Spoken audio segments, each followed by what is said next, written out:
If you look to the far south, you see that fog-like glow of smoke. That is clearly smoke blowing over that area. But as we come back to the north and to the west, dark smoke means something is burning.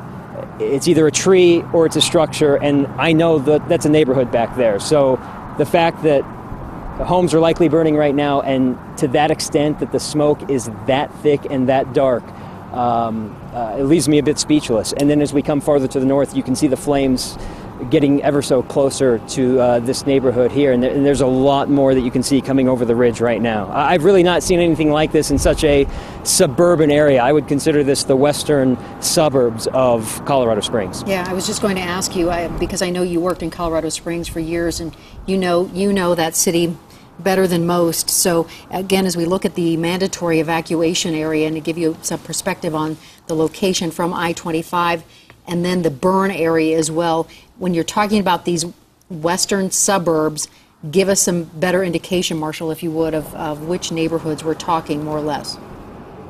Again, straight across where we're seeing now, I wish I could say for 100% certainty that it's Pine Valley, but it's either Pine Valley on the Air Force Academy grounds, or this is Peregrine, which is basically the northwesternmost part of Colorado Springs before you get onto the Air Force Academy grounds. And where the smoke is thicker, that is the Mountain Shadows neighborhood. That is Rockrimmon in the foreground, which is closer to I-25. The Rockrimmon neighborhood, if you're at all familiar with southern Colorado, as you're going south on I-25, if you get off at Woodman Road, which is the first exit past the Air Force Academy, and if you go west, that is the northwest suburbs of Colorado Springs, and that is where that thick, dark smoke is. Actually, it's a little farther to the north, and farther to the west from Rockrimmon. Those are the homes in the foreground. And where the dark smoke is, that is the southern Mountain Shadows neighborhood and the Cedar Heights neighborhood. Those were the first to be evacuated when the fire started on Saturday. And I know those residents were very pleased yesterday when they were told no structures had been lost, that everything was going according to plan, that the fire lines had been holding. And even earlier today, late this morning, when we saw fire coming down the ridge, we heard from Incident Command that the fire line was holding, that they were expecting something like this. But then once those winds picked up, I don't know that anybody could have expected what we're seeing right now. As we're looking right now, we see an aircraft that's flying through that. That may be one of the lead aircraft. I can't tell whether that's a lead aircraft or a helicopter. But as we were looking in that specific spot there, as the camera was poised there, you could see the flames, the orange flames bursting up and then going back down again. And now they're checking out another spot where the flames are coming up. And Marshall, you had also mentioned Pine Valley, and I see now that Fort Carson is opening a shelter to U.S. Air Force Academy people who are displaced by this fire. It looks like the residents in the Academy's Pine Valley housing area are being encouraged to go to Fort Carson. So I'm mentioning that because you were indicating that this was possibly the Pine Valley area, but that is one of the areas. In fact, all the areas you mentioned were on the evacuation notice. But it is staggering to watch these pictures to see the density of homes in the foreground, and really to see flames over and over and over again. Another spot where we see houses and flames coming right down on them, and this is one of those reminders that we kind of need to pinch ourselves and remember that those aren't houses, those are homes. Those are where people live and where they raise their children, and those folks are, hopefully they're all out at this point in time. They've been evacuated, but somewhere they're watching television and they're watching these flames bear down on where they've lived.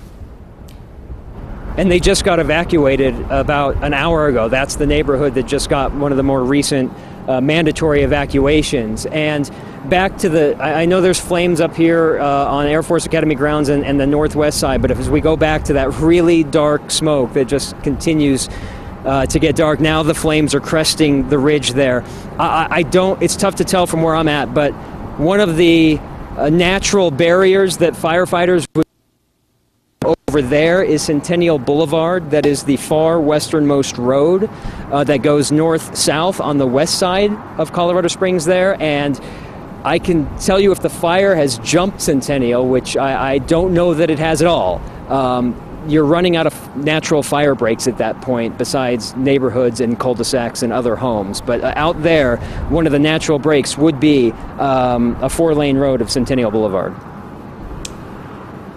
And incredible. I think we're all stunned just watching these pictures right now, Marshall. As we've told you, we are watching these live on the air right now. This is all happening live right now, and this is the reason that we've decided to stay on the air for you this evening so that you can know what's going on in Colorado tonight, because we have this fire in the Colorado Springs area, which is, we understand, burning some structures, burning some homes, and we are waiting for some official confirmation on exactly where and how many, but we are watching these flames, as well as a fire that is burning in Boulder right now, the Flagstaff fire that is also getting dangerously close to the city of Boulder limits. And so this one is hashtag Waldo Canyon Fire if you want to follow on Twitter.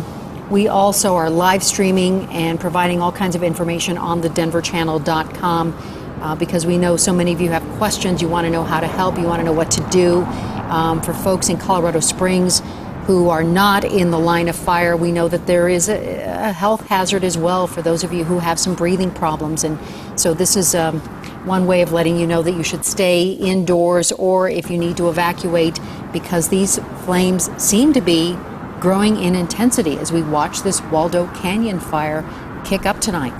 Marshall Zelinger, tell us what we're looking at right now. It looks to me like, it may just be a trick of the eye, but it looks to me like even though that fire seemed to be bearing down on those homes, the smoke seems to be moving away from the homes. Does that indicate to you that the fire is moving away? Well, the wind is blowing more to the south. From where I'm standing, it looks south and a little bit to the west, but I think the flames are hitting whatever they find that's tinder dry and are just coming down those trees there, and you can see it just spark right